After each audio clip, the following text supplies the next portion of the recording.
تلك آيات الكتاب المبين إنا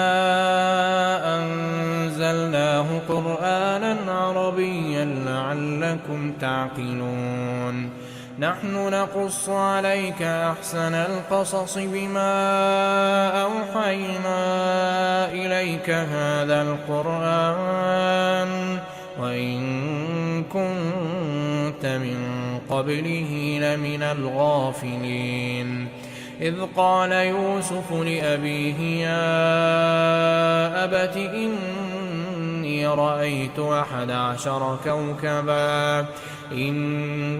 رأيت 11 كوكبا والشمس والقمر رأيتهم لي ساجدين قال يا بني لا تقصص رؤياك على إخوتك فيكيدوا لك كيدا إن الشيطان للإنسان عدو مبين وكذلك يجتبيك ربك ويعلمك من تأويل الأحاديث ويتم نعمته عليك وعلى آل يعقوب كما أتمها على أبويك من قبل إبراهيم وإسحاق إن ربك عليم حكيم لقد كان في يوسف وإخوته آيات للسائلين إذ قالوا ليوسف وأخوه أحب إلى أبينا منا ونحن عصبة إن أبانا لفي ضلال مبين اقتلوا يوسف أو اطرحوه أرضا يخل لكم وجه أبيكم وتكونوا من بعده قوما صالحين قال قائل منهم لا تقتلوا يوسف وألقوه في غيابة الجب يلتقطه بعض السيارة إن كنتم فاعلين قالوا يا أبانا ما لك لا تأمنا على يوسف وإنا له لناصحون أرسله معنا غدا يرتع ويلعب وإنا له لحافظون قال إني ليحزنني أن تذهبوا به وأخاف أن يأكله الذئب وأنتم عنه غافلون قالوا لئن أكله الذئب ونحن عصبة إنا إذا لخاسرون فلما ذهبوا به وأجمعوا أن يجعلوه في غيابة الجب وأوحينا إليه لتنبئنهم بأمرهم هذا وهم لا يشعرون وجاءوا أباهم عشاء يبكون قالوا يا أبانا إنا ذهبنا نستبق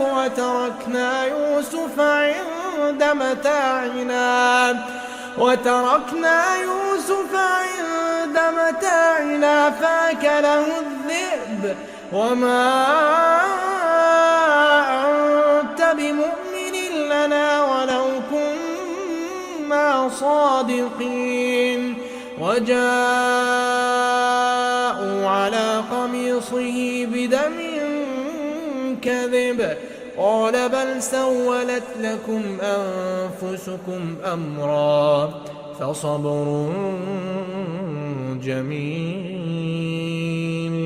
والله المستعان على ما تصفون. وجاءت سيارة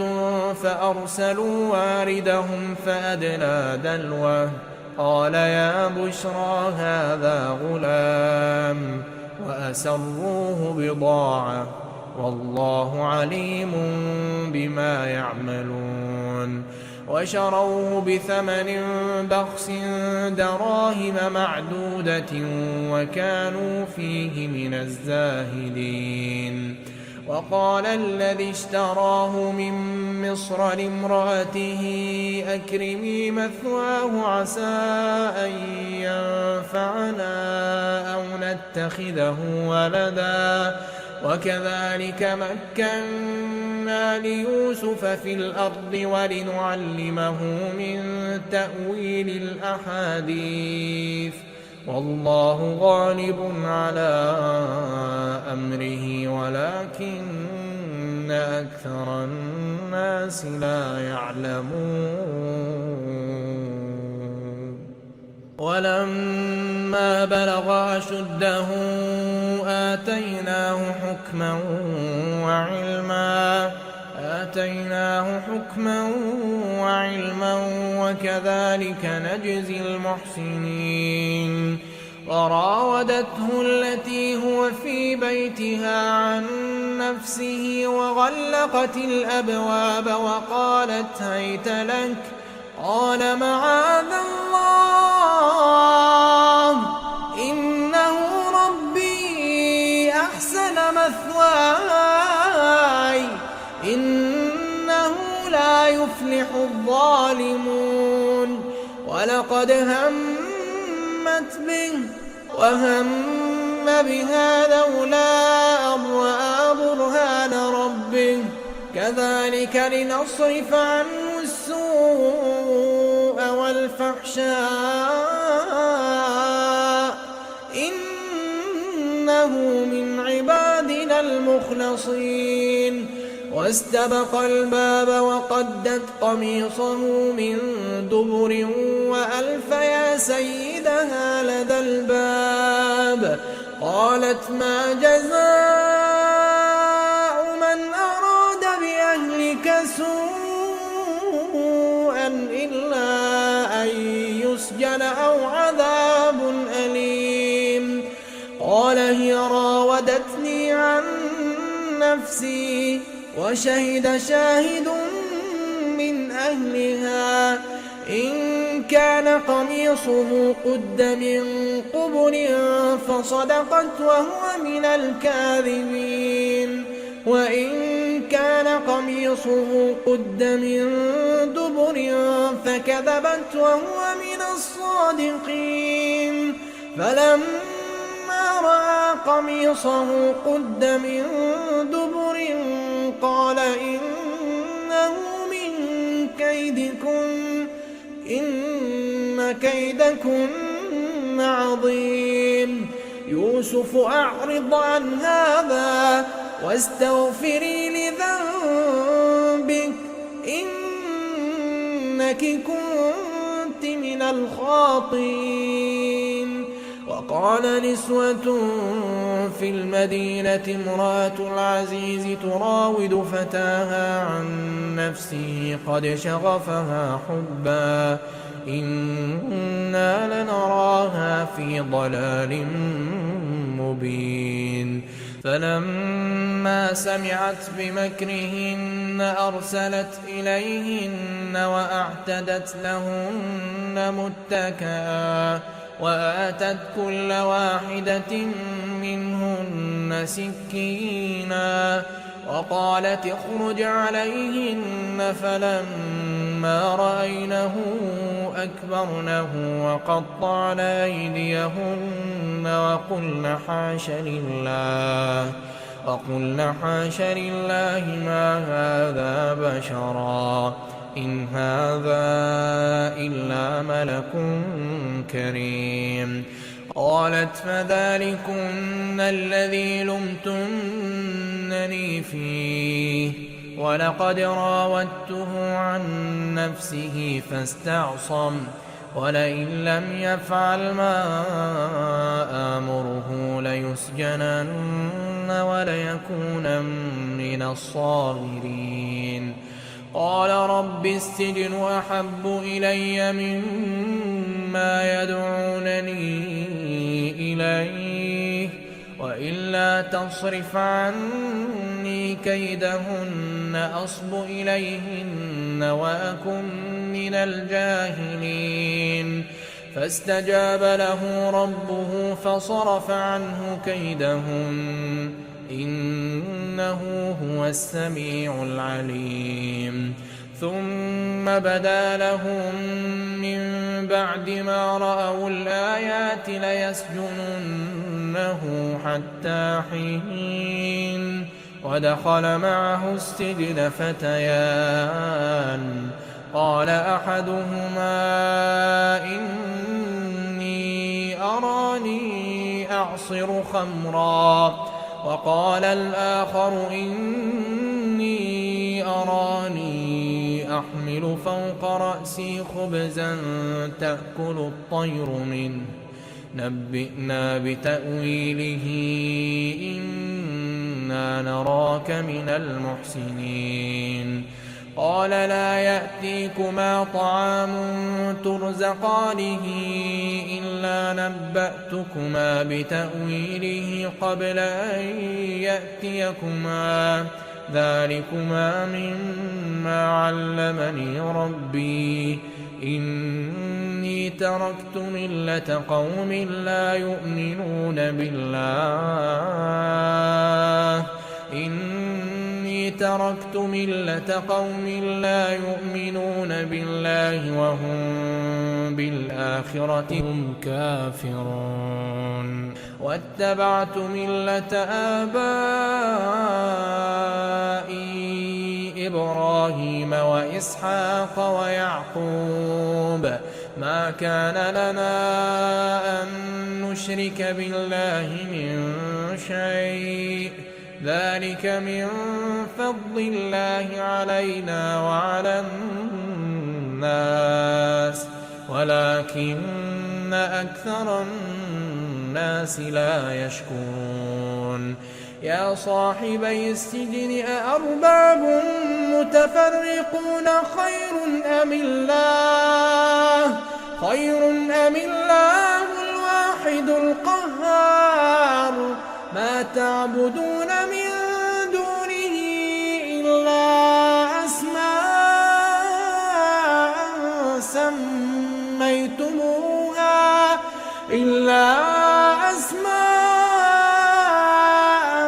سميتموها أنتم وآباؤكم ما أنزل الله بها من سلطان إن الحكم إلا لله أمر أن لا تعبدوا إلا إياه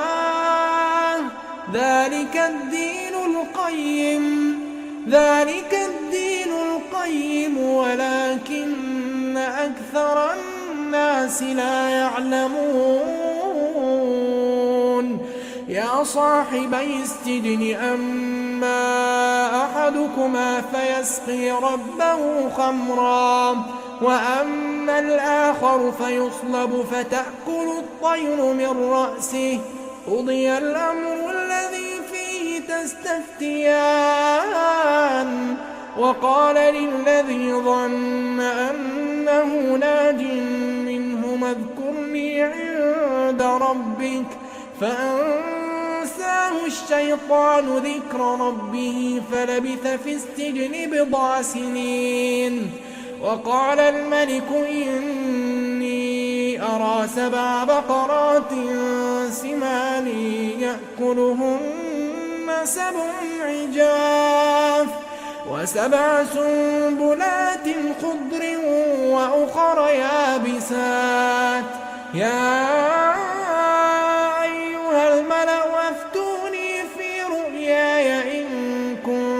للرؤيا تعبرون قالوا أضغاث أحلام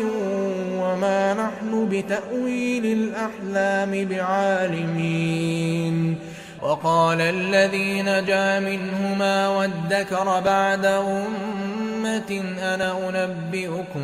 بتأويله فأرسلون يوسف أيها الصديق أفتنا في 7 بقرات سمان يأكلهن 7 عجاف و7 سنبلات خضر وأخر يابسات لعلي أرجع إلى الناس لعلهم يعلمون قال تزرعون 7 سنين دأبا فما حصدتم فذروه في سنبله إلا قليلا مما تأكلون ثم يأتي من بعد ذلك 7 شداد يأكلن ما قدمتم لهن إلا قليلا مما تحصنون ثم يأتي من بعد ذلك عام فيه يغاث الناس وفيه يعصرون وقال الملك ائتوني به فلما جاءه الرسول قال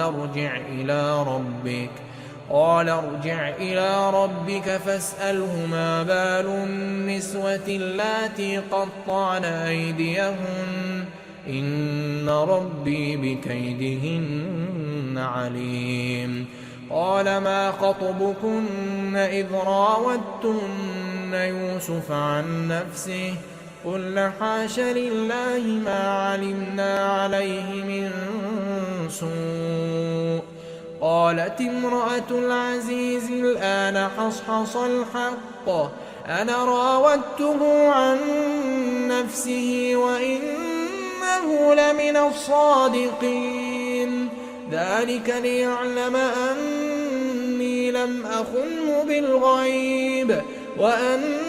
الله لا يهدي كيد الخائنين وما أبرئ نفسي إن النفس لأمارة بالسوء إلا ما رحم ربي إن ربي غفور رحيم وقال الملك ائتوني به أستخلصه لنفسي فلما كلمه قال إنك اليوم لدينا مكين أمين قال اجعلني على خزائن الأرض إني حفيظ عليم وكذلك مكنا ليوسف في الأرض يتبوأ منها حيث يشاء نصيب برحمتنا من نشاء ولا نضيع أجر المحسنين ولأجر الآخرة خير للذين آمنوا وكانوا يتقون وجاء إخوة يوسف فدخلوا عليه فعرفهم وهم له منكرون ولما جهزهم بجهازهم قال ائتوني بأخ لكم من أبيكم ألا ترون أني أوفي الكيل وأنا خير المنزلين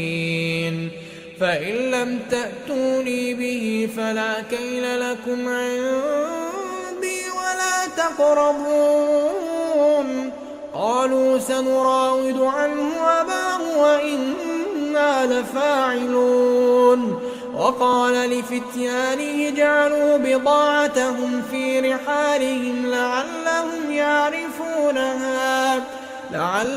يعرفونها إذا انقلبوا إلى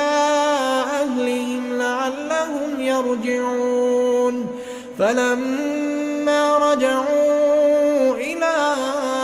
أبيهم قالوا يا أبانا منع منا الكيل فأرسل معنا أخانا نكتل وإنا له لحافظون قال هل آمنكم عليه إلا كما أمنتكم على أخيه من قبل فالله خير حافظا وهو أرحم الراحمين ولما فتحوا متاعهم وجدوا بضاعتهم ردت إليهم قالوا يا أبانا ما نبغي هذه بضاعتنا ردت إلينا ونمير أهلنا ونحفظ أخانا ونزداد كيل بعير ذلك كيل يسير قال لن أرسله معكم حتى تؤتون موثقا من الله لتأتونني به إلا أن يحاط بكم فلما آتوه موثقهم قال الله على ما نقول وكيل وقال يا بني لا تدخلوا من باب واحد وادخلوا من أبواب متفرقة وما أغني عنكم من الله من شيء إن الحكم إلا لله عليه توكلت وعليه فليتوكل المتوكلون ولما دخلوا من حيث أمرهم أبوهم ما كان يغني عنهم من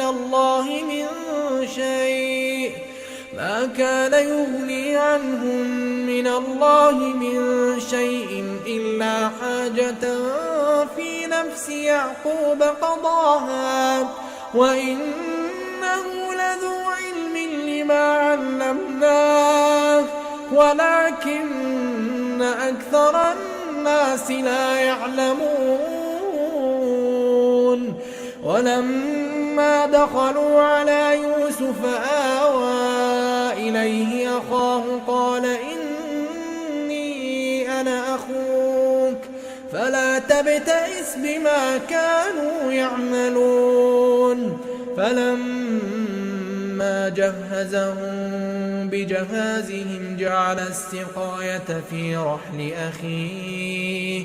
جعل السقاية في رحل أخيه ثم أذن مؤذن أيتها العير إنكم لسارقون قالوا وأقبلوا عليهم ماذا تفقدون قالوا نفقد صواع الملك ولمن جاء به حمل بعير وأنا به زعيم قالوا تالله لقد علمتم ما جئنا لنفسد في الأرض وما كنا سارقين قالوا فما جزاؤه إن كنتم كاذبين قالوا جزاؤه من وجد في رحله فهو جزاؤه كذلك نجزي الظالمين فبدأ بأوعيتهم قبل وعاء أخيه ثم استخرجها من وعاء أخيه كذلك كدنا ليوسف ما كان ليأخذ أخاه في دين الملك إلا أن يشاء الله نرفع درجات من نشاء وفوق كل ذي علم عليم قالوا إن يسرق فقد سرق أخ له من قبل فأسرها يوسف في نفسه ولم يبدها لهم قال أنتم شر مكانا والله أعلم بما تصفون قالوا يا أيها العزيز إن له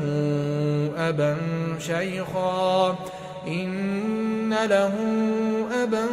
شيخا كبيرا فخذ أحدنا مكانه إنا نراك من المحسنين قال معاذ الله أن نأخذ إلا من وجدنا متاعنا عنده إنا إذا لظالمون فلما استيئسوا منه خلصوا نجيا قال كبيرهم ألم تعلموا أن أباكم قد أخذ عليكم موثقا من الله ومن قبل ما فرطتم في يوسف فلن أبرح الأرض حتى يأذن لي أبي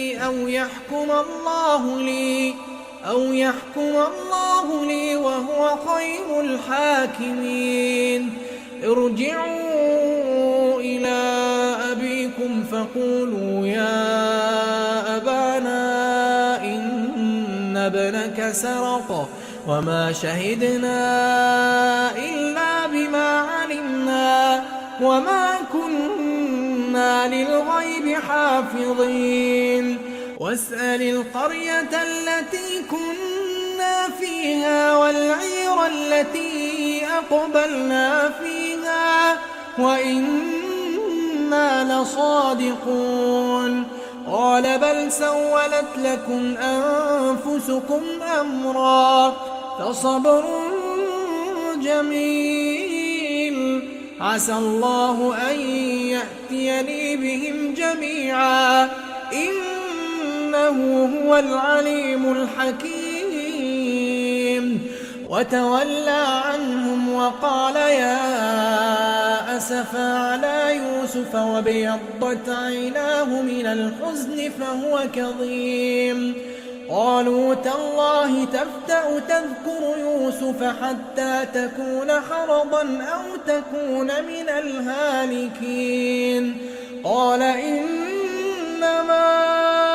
أشكو بثي وحزني إلى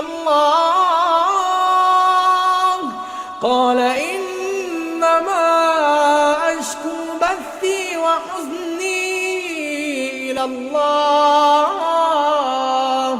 وأعلم من الله ما لا تعلمون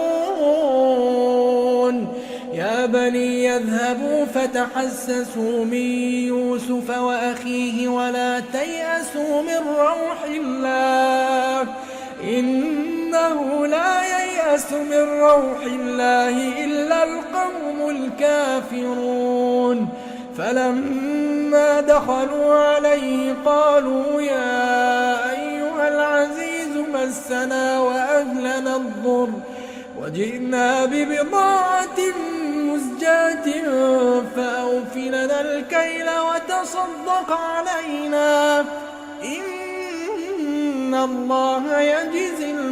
المتصدقين قال هل علمتم ما فعلتم بيوسف وأخيه إذ أنتم جاهلون قالوا أئنك لأنت يوسف قال أنا يوسف وهذا أخي قد من الله علينا إنه من يتق ويصبر فإن الله لا يضيع أجر المحسنين قالوا تالله لقد آثرك الله علينا وإن كنا لخاطئين قال قال لا تثريب عليكم اليوم يغفر الله لكم وهو أرحم الراحمين اذهبوا بقميصي هذا فألقوه على وجه أبي يأت بصيرا وأتوني بأهلكم أجمعين ولما فصلت العير قال أبوهم إني لأجد ريح يوسف لولا أن تفندون قالوا تالله إنك لفي ضلالك القديم فلما أن جاء البشير ألقاه على وجهه فارتد بصيرا قال ألم أقل لكم إني أعلم من الله ما لا تعلمون قالوا يا أبانا استغفر لنا ذنوبنا إنا كنا خاطئين قال سوف أستغفر لكم ربي إنه هو الغفور الرحيم فلما دخلوا على يوسف آوى إليه أبويه وقال ادخلوا مصر إن شاء الله آمنين ورفع أبويه على العرش وخروا له سجدا وقال يا أبت هذا تأويل رؤياي من قبل قد جعلها ربي حقا وقد أحسن بي إذ أخرجني من السجن وجاء بكم من البدو من بعد أن نزغ الشيطان بيني وبين إخوتي إن ربي لطيف لما يشاء إنه هو العليم الحكيم رب قد آتيتني من الملك وعلمتني من تأويل الأحاديث فاطر السماوات والأرض أنت ولي في الدنيا والآخرة توفني مسلما وألحقني بالصالحين ذلك من أنباء الغيب نوحيه إليك وما كنت لديهم إذ أجمعوا أمرهم وهم يمكرون وما أكثر الناس ولو حرصت بمؤمنين وما تسألهم عليه من أجر إن هو إلا ذكر للعالمين وكأي من آية في السماوات والأرض يمرون عليها وهم عنها معرضون وما يؤمن أكثرهم بالله إلا وهم مشركون أفأمنوا أن تأتيهم غاشية من عذاب الله أو تأتيهم الساعة بغتة وهم لا يشعرون قل هذه سبيلي أدعو إلى الله قل هذه سبيلي أدعو إلى الله على بصيرة أنا ومن اتبعني وسبحان الله وما أنا من المشركين وما أرسلنا من قبلك إلا رجالا نوحي إليهم من أهل القرى أفلم يسيروا في الأرض فينظروا كيف كان عاقبة الذين من قبلهم ولدار الآخرة خير للذين اتقوا أفلا تعقلون حتى الرسل وظنوا أنهم قد كذبوا جاءهم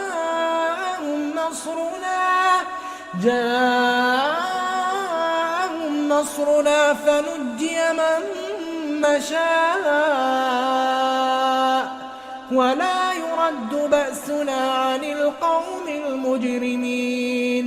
لقد كان في قصصهم عبرة لأولي الألباب ما كان حديثا يفترى ولكن تصديق الذي بين يديه وتفصيل كل شيء وهدى ورحمة لقوم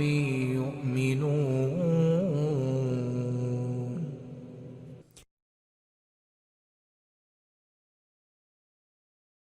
ألف لام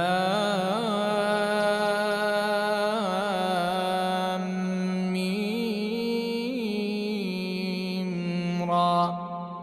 تلك آيات الكتاب والذي أنزل إليك من ربك الحق ولكن أكثر الناس لا يؤمنون. الله الذي رفع السماوات بغير عمد ترونها ثم استوى على العرش وسخر الشمس والقمر كل يجري لأجل مسمى يدبر الأمر يفصل الآيات لعلكم بلقاء ربكم توقنون. وهو الذي مد الأرض وجعل فيها رواسي وأنهارا ومن كل الثمرات جعل فيها زوجين اثنين يغشي الليل النهار إن في ذلك لآيات لقوم يتفكرون. وفي الأرض قطع متجاورات وجنات من أعناب وزرع ونخيل صنوان وغير صنوان يسقى بماء واحد ونفضل بعضها على بعض في الأكل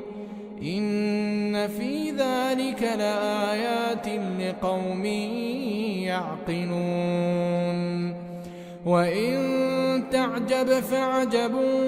قولهم أإذا كنا ترابا أإنا لفي خلق جديد أولئك الذين كفروا بربهم وأولئك الأغلال في أعناقهم وأولئك أصحاب النار هم فيها خالدون. ويستعجلونك بالسيئة قبل الحسنة وقد خلت من قبلهم المثلات وإن ربك لذو مغفرة للناس على ظلمهم وإن ربك لشديد العقاب. ويقول الذين كفروا لولا أنزل عليه آية من ربه إنما أنت منذر ولكل قوم هاد الله يعلم ما تحمل كل أنثى وما تغيض الأرحام وما تزداد وكل شيء عنده بمقدار. عالم الغيب والشهادة الكبير المتعال سواء منكم من أسر القول ومن جهر به ومن هو مستخف بالليل وسارب بالنهار له معقبات من بين يديه ومن خلفه يحفظونه من أمر الله إن الله لا يغير ما بقوم حتى يغيروا ما بأنفسهم وإذا أراد الله بقوم سوءا فلا مرد له وما لهم من دونه من وال هو الذي يريكم البرق خوفا وطمعا هو الذي يريكم البرق خوفا وطمعا وينشئ السحاب الثقال ويسبح الرعد بحمده والملائكة من خيفته ويرسل الصواعق فيصيب بها من يشاء وهم يجادلون في الله وهو شديد المحال له دعوة الحق والذين يدعون من دونه لا يستجيبون لهم بشيء إلا كباسط كفيه إلى الماء ليبلغ فاه وما هو ببالغه وما دعاء الكافرين إلا في ضلال ولله يسجد من في السماوات والأرض طوعا وكرها وظلالهم بالغدو والآصال قل من رب السماوات والأرض قل الله قل أفاتخذتم من دونه أولياء لا يملكون لأنفسهم نفعا ولا ضرا قل هل يستوي الأعمى والبصير أم هل تستوي الظلمات والنور أم جعلوا لله شركاء خلقوا كخلقه فتشابه الخلق عليهم قل الله خالق كل شيء وهو الواحد القهار أنزل من السماء ماء فسالت أودية بقدرها فاحتمل السيل زبدا رابيا ومما يوقدون عليه في النار ابتغاء حلية أو متاع زبد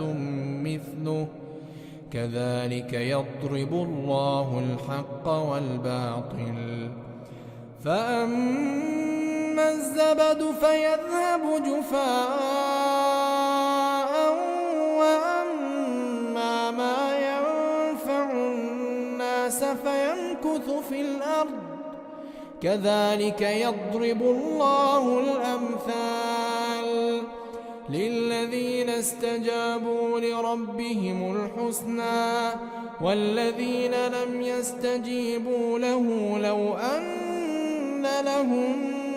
ما في الأرض جميعا ومثله معه لافتدوا به أولئك لهم سوء الحساب ومأواهم جهنم وبئس المهاد أفمن يعلم أنما أنزل إليك من ربك الحق كمن هو أعمى إنما يتذكر أولو الألباب الذين يوفون بعهد الله ولا ينقضون الميثاق والذين يصلون ما أمر الله به أن يوصل ويخشون ربهم ويخافون سوء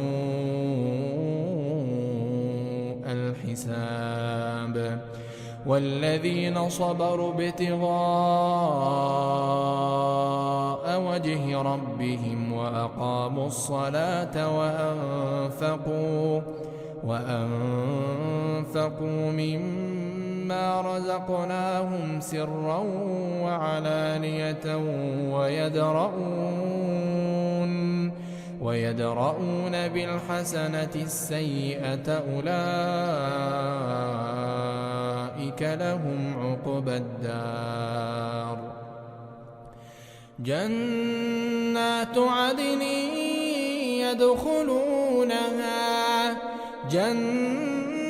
عدن يدخلونها ومن صلح من آبائهم وأزواجهم وذرياتهم والملائكة يدخلون عليهم من كل باب سلام عليكم بما صبرتم فنعم عقبى الدار والذين ينقضون عهد الله من بعد ميثاقه ويقطعون ما أمر الله به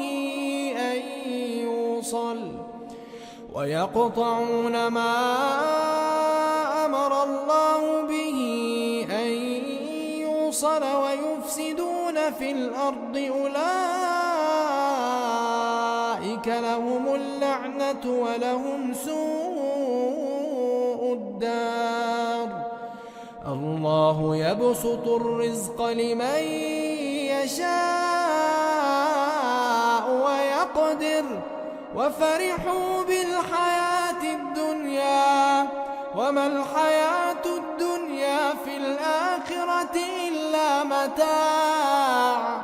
ويقول الذين كفروا لولا أنزل عليه آية من ربه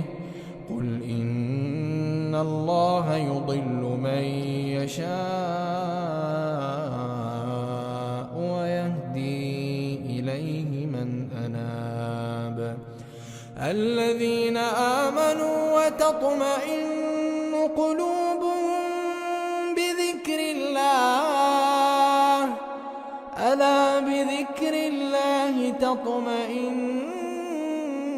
القلوب الذين آمنوا وعملوا الصالحات طوبى لهم وحسن مآب كذلك أرسلناك في أمة قد خلت من قبلها لتتلو عليهم الذي أوحينا إليك وهم يكفرون بالرحمن قل هو ربي لا إله إلا هو عليه توكلت وإليه متاب ولو أن قرآنا سيرت به الجبال أو قطعت به الأرض أو كلم به الموتى بل لله الأمر جميعا أفلم ييأس الذين آمنوا أن لو يشاء الله لهدى الناس جميعا ولا يزال الذين كفروا تصيبهم بما صنعوا قارعة أو تحل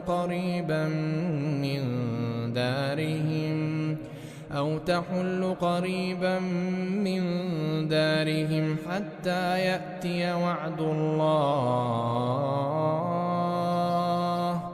إن الله لا يخلف الميعاد ولقد استهزئ برسل من قبلك فأمليت للذين كفروا ثم أخذتهم فكيف كان عقاب أفمن هو قائم على كل نفس بما كسبت وجعلوا لله شركاء قل سموهم أم تنبئونه بما لا يعلم في الأرض أم بظاهر من القول بل زين للذين كفروا مكرهم وصدوا عن السبيل ومن يضلل الله فما له من هاد لهم عذاب في الحياة الدنيا ولعذاب الآخرة أشق وما لهم من الله من واق مثل الجنة التي وعد المتقون تجري من تحتها الأنهار أكلها دائم وظلها تلك عقبى الذين اتقوا وعقبى الكافرين النار والذين آتيناهم الكتاب يفرحون بما أنزل إليك ومن الأحزاب من ينكر بعضه قل إنما أمرت أن أعبد الله ولا أشرك به إليه أدعو وإليه مآب وكذلك أنزلناه حكما عربيا ولئن اتبعت أهواءهم بعدما جاءك من العلم ما لك من الله من ولي ولا واق ولقد أرسلنا رسلا من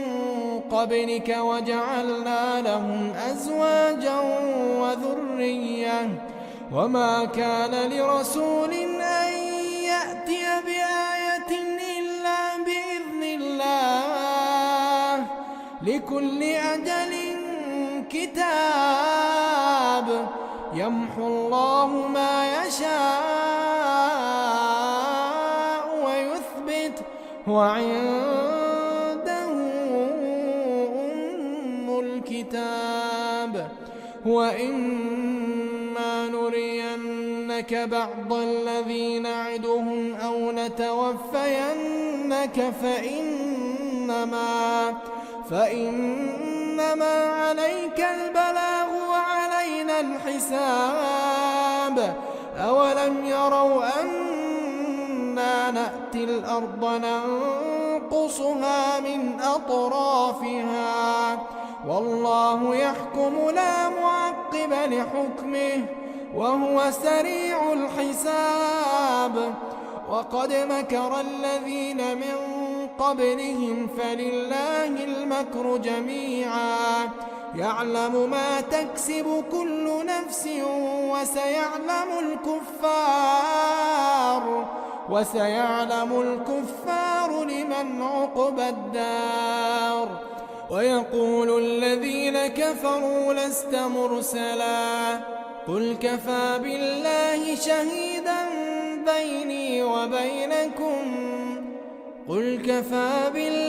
شهيدا بيني وبينكم ومن عنده علم الكتاب. بسم الله الرحمن الرحيم. ألف لام را. كتاب أنزلناه إليك لتخرج الناس من الظلمات إلى النور بإذن ربهم إلى صراط العزيز الحميد. الله الذي له ما في السماوات وما في الأرض وويل للكافرين من عذاب شديد. الذين يستحبون الحياة الدنيا على الآخرة ويصدون عن سبيل الله ويبغونها عوجا أولئك في ضلال بعيد. وما أرسلنا من رسول إلا بلسان قومه ليبين لهم فيضل الله من يشاء ويهدي من يشاء وهو العزيز الحكيم. ولقد أرسلنا موسى بآياتنا أن أخرج قومك من الظلمات إلى النور وذكرهم بأيام الله إن في ذلك لآيات لكل صبار شكور. وإذ قال موسى لقومه اذكروا نعمة الله عليكم إذ أنجاكم من آل فرعون يسومونكم سوء العذاب ويذبحون أبناءكم ويستحيون نساءكم وفي ذلكم بلاء من ربكم عظيم. وإذ تأذن ربكم لئن شكرتم لأزيدنكم ولئن كفرتم إن عذابي لشديد. وقال موسى إن تكفروا أنتم ومن في الأرض جميعا فإن الله لغني حميد. ألم يأتكم نبأ الذين من قبلكم قوم نوح وعاد وثمود والذين من بعدهم لا يعلمهم إلا الله جاءتهم رسلهم بالبينات فردوا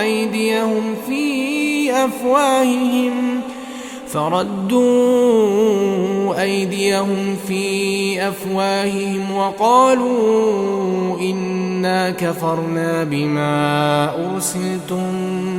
به وإنا لفي شك مما تدعوننا إليه مريب. قالت رسلهم أفي الله شك فاطر السماوات والأرض يدعوكم ليغفر لكم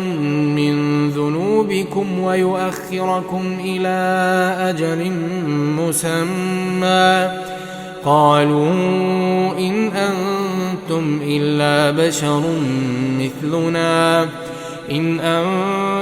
إلا بشر مثلنا تريدون أن تصدونا عما كان يعبد آباؤنا فأتونا بسلطان مبين. قالت لهم رسلهم إن نحن إلا بشر مثلكم ولكن الله يمن على من يشاء من عباده وما كان لنا أن نأتيكم بسلطان إلا بإذن الله وعلى الله فليتوكل المؤمنون وما لنا ألا نتوكل على الله وقد هدانا سبلنا ولنصبرن على ما آذيتمونا وعلى الله فليتوكل المتوكلون وقال الذين كفروا لرسلهم لنخرجنكم من أرضنا أو لتعودن في ملتنا فأوحى إليهم ربهم لنهلكن الظالمين ولنسكننكم الأرض من بعدهم ذلك لمن خاف مقامي وخاف وعيد واستفتحوا وخاب كل جبار عنيد من ورائه جهنم ويسقى من ماء صديد يتجرعه ولا يكاد يسيغه ويأتيه الموت من كل مكان وما هو بميت ومن ورائه عذاب غليظ مثل الذين كفروا بربهم أعمالهم كرماد اشتدت به الريح في يوم عاصف لا يقدرون مما كسبوا على شيء ذلك هو الضلال البعيد ألم تر أن الله خلق السماوات والأرض بالحق إن يشأ يذهبكم ويأت بخلق جديد وما ذلك على الله بعزيز وبرزوا لله جميعا فقال الضعفاء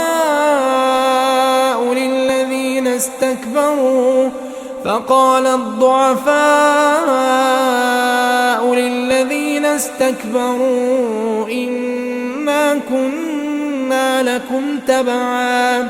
فهل أنتم مغنون عنا من عذاب الله من شيء قالوا لو هدانا الله لهديناكم سواء علينا أجزعنا أم صبرنا ما لنا من محيص وقال الشيطان لما قضي الأمر إن الله وعدكم وعد الحق ووعدتكم فأخلفتكم وما كان لي عليكم من سلطان إلا أن دعوتكم فاستجبتم لي فلا تلوموني ولوموا أنفسكم ما أنا بمصرخكم وما أنتم بمصرخي إني كفرت بما أشركتمون من قبل إن الظالمين لهم عذاب أليم وأدخل الذين آمنوا وعملوا الصالحات جنات تجري من تحتها الأنهار خالدين فيها بإذن ربهم تحيتهم فيها سلام ألم تر كيف ضرب الله مثلا كلمة طيبة كشجرة طيبة أصلها ثابت وفرعها في السماء تؤتي أكلها كل حين بإذن ربها ويضرب الله الأمثال للناس لعلهم يتذكرون ومثل كلمة خبيثة كشجرة خبيثة اجتثت من فوق الأرض ما لها من قرار يثبت الله الذين آمنوا بالقول الثابت في الحياة الدنيا وفي الآخرة ويضل الله الظالمين ويفعل الله ما يشاء ألم تر إلى الذين بدلوا نعمة الله كفرا وأحلوا قومهم دار البوار جهنم يصلونها وبئس القرار وجعلوا لله أندادا ليضلوا عن سبيله قل تمتعوا فإن مصيركم إلى النار قل لعبادي الذين آمنوا يقيموا الصلاة وينفقوا مما رزقناهم سرا وعلانية من قبل أن يأتي يوم لا بيع فيه ولا خلال الله الذي خلق السماوات والأرض وأنزل من السماء ماء فأخرج به من الثمرات رزقا لكم وسخر لكم الفلك لتجري في البحر بأمره وسخر لكم الشمس والقمر دائبين وسخر لكم الليل والنهار وآتاكم من كل ما سألتموه وإن تعدوا نعمة الله لا تحصوها إن الإنسان لظلوم كفار وإذ قال إبراهيم رب اجعل هذا البلد آمنا واجنبني وبني أن نعبد الأصنام رب إنهن أضللن كثيرا من الناس فمن تبعني فإنه مني ومن عصاني فإنك غفور رحيم ربنا إني أسكنت من ذريتي بواد غير ذي زرع عند بيتك المحرم ربنا ليقيموا الصلاة فاجعل أفئدة من الناس تهوي إليهم وارزقهم من الثمرات لعلهم يشكرون ربنا إنك تعلم ما نخفي وما نعلن وما يخفى على الله من شيء في الأرض ولا في السماء الحمد لله الذي وهب لي على الكبر إسماعيل وإسحاق إن ربي لسميع الدعاء رب اجعلني مقيم الصلاة ومن ذريتي ربنا وتقبل دعاء ربنا اغفر لي ولوالدي وللمؤمنين يوم يقوم الحساب ولا تحسبن الله غافلا عما يعمل الظالمون إنما يؤخرهم ليوم تشخص فيه الأبصار مهطعين مقنعي رؤوسهم لا يرتد إليهم طرفهم وأفئدتهم هواء وأنذر الناس يوم يأتيهم العذاب فيقول الذين ظلموا ربنا أخرنا إلى أجل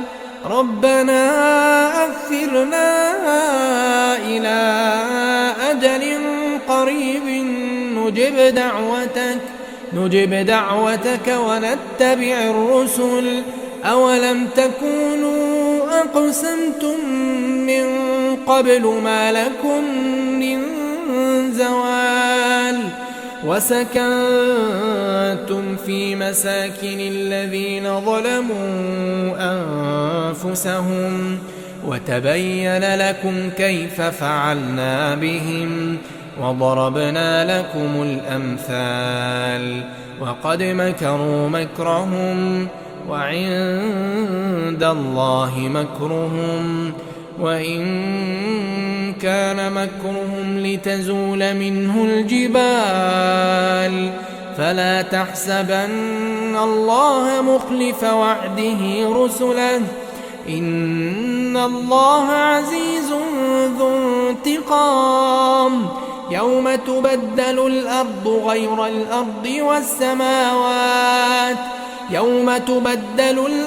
غير الأرض والسماوات وبرزوا لله الواحد القهار وترى المجرمين يومئذ مقرنين في الأصفاد سرابيلهم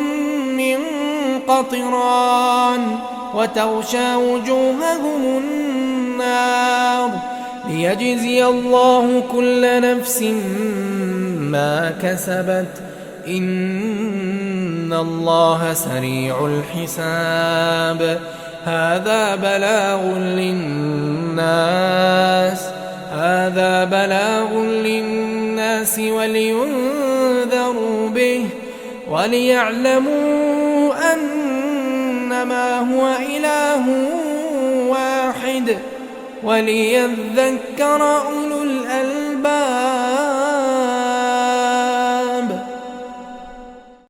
ألف لام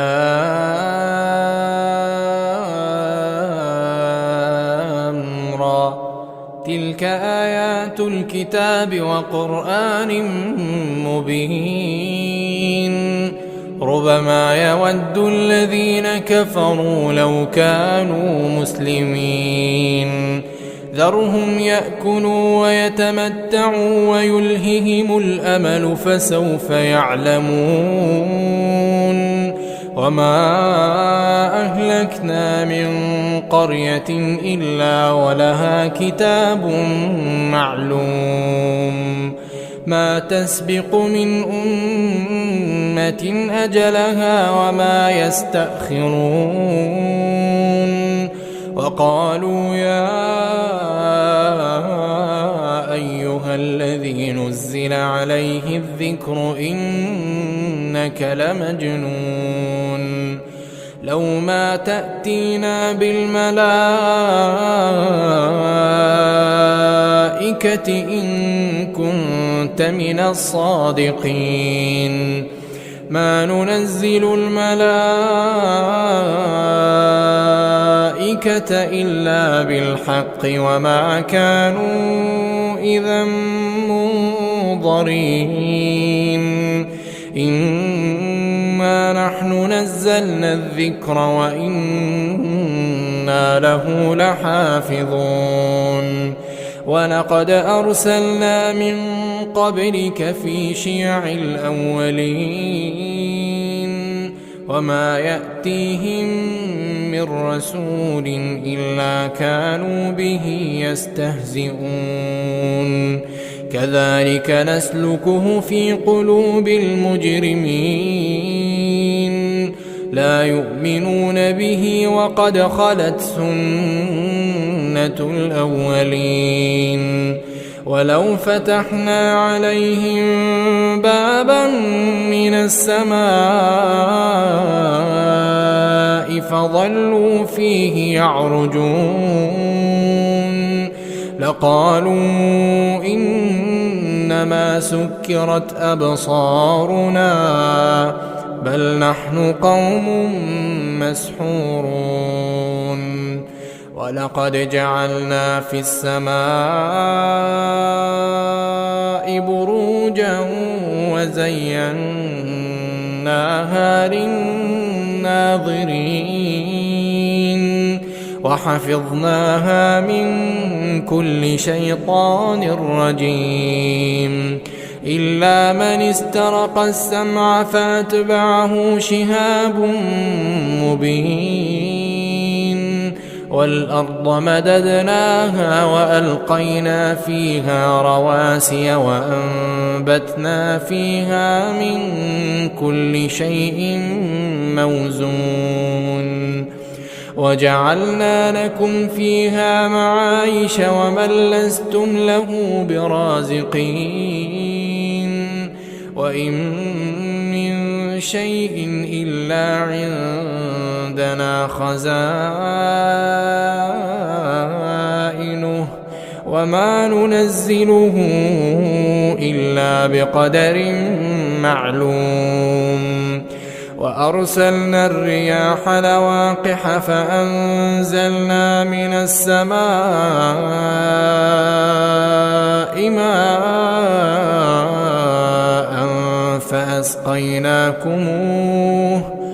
فأسقيناكموه وما أنتم له بخازنين وإنا لنحن نحيي ونميت ونحن الوارثون ولقد علمنا المستقدمين منكم ولقد علمنا المستأخرين وإن ربك هو يحشرهم إنه حكيم عليم ولقد خلقنا الإنسان من صلصال من حمأ مسنون والجان خلقناه من قبل من نار السموم وإذ قال ربك للملائكة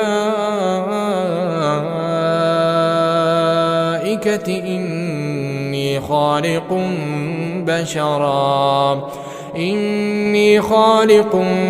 بشرا من صلصال من حمأ مسنون فإذا سويته ونفخت فيه من روحي فقعوا له ساجدين فسجد الملائكة كلهم أجمعون إلا إبليس أبى أن يكون مع الساجدين قال يا إبليس ما لك ألا تكون مع الساجدين قال لم أكن لأسجد لبشر خلقته من صلصال من حمأ مسنون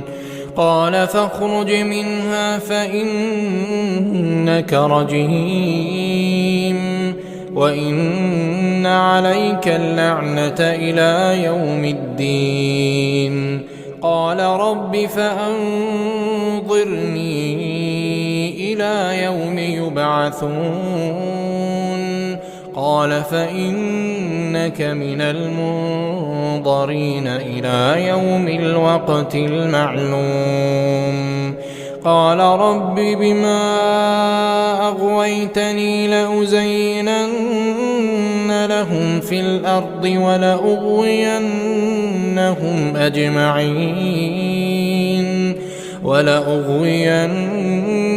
أجمعين إلا عبادك منهم المخلصين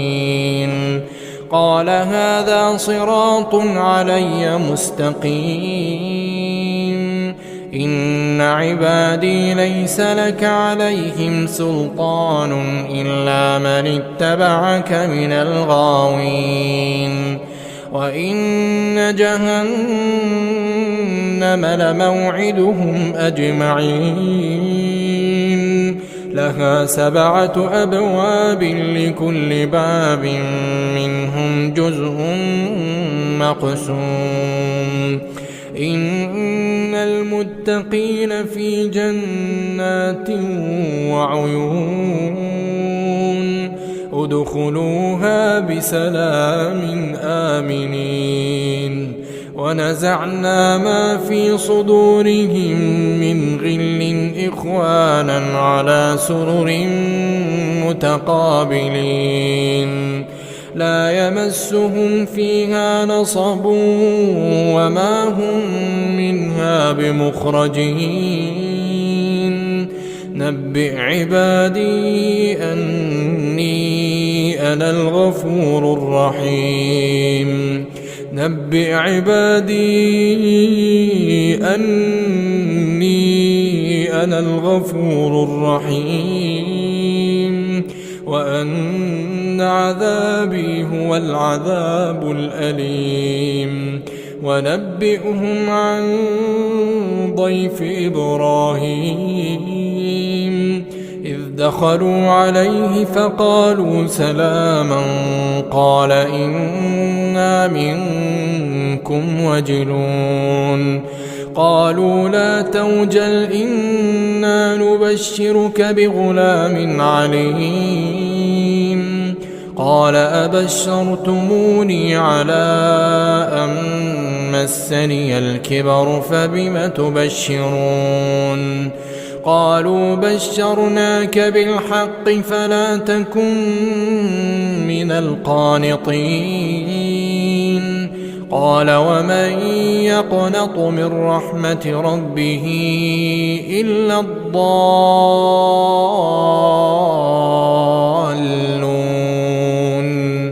قال فما خطبكم أيها المرسلون قالوا إنا أرسلنا إلى قوم مجرمين إلا آل لوط إنا لمنجوهم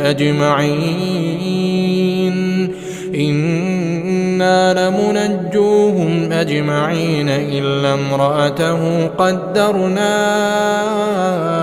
إنها لمن الغابرين فلما جاء آل لوط المرسلون قال إنكم قوم منكرون قالوا بل جئناك بما كانوا فيه يمترون وأتيناك بالحق وإنا لصادقون فأسر بأهلك بقطع من الليل واتبع أدبارهم ولا يلتفت منكم أحد وامضوا حيث تؤمرون وقضينا إليه ذلك الأمر أن دابر هؤلاء مقطوع مصبحين وجاء أهل المدينة يستبشرون قال إن هؤلاء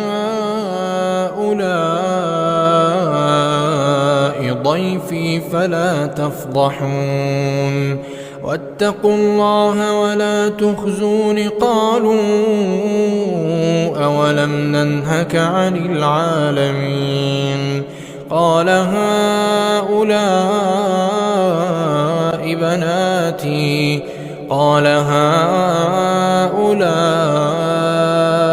بناتي إن كنتم فاعلين لعمرك إنهم لفي سكرتهم يعمهون فأخذتهم الصيحة مشرقين فجعلنا عاليها سافلها وأمطرنا عليهم حجارة من سجيل إن في ذلك لآيات للمتوسمين وإنها لبسبيل مقيم إن في ذلك لآية للمؤمنين وإن كان أصحاب الأيكة لظالمين فانتقمنا منهم وإنهما لبإمام مبين ولقد كذب أصحاب الحجر المرسلين وآتيناهم آياتنا فكانوا عنها معرضين وكانوا ينحتون من الجبال بيوتا آمنين فأخذتهم الصيحة مصبحين فما أغنى عنهم ما كانوا يكسبون وما خلقنا السماوات والأرض وما بينهما إلا بالحق وإن الساعة لآتية فاصفح الصفح الجميل إن ربك هو الخلاق العليم ولقد آتيناك 7 من المثاني والقرآن العظيم لا تمدن عينيك إلى ما متعنا به أزواجا منهم ولا تحزن عليهم واخفض جناحك للمؤمنين وقل إني أنا النذير المبين وقل إني أنا النذير المبين كما أنزلنا على المقتسمين الذين جعلوا القرآن عضين فوربك لنسألنهم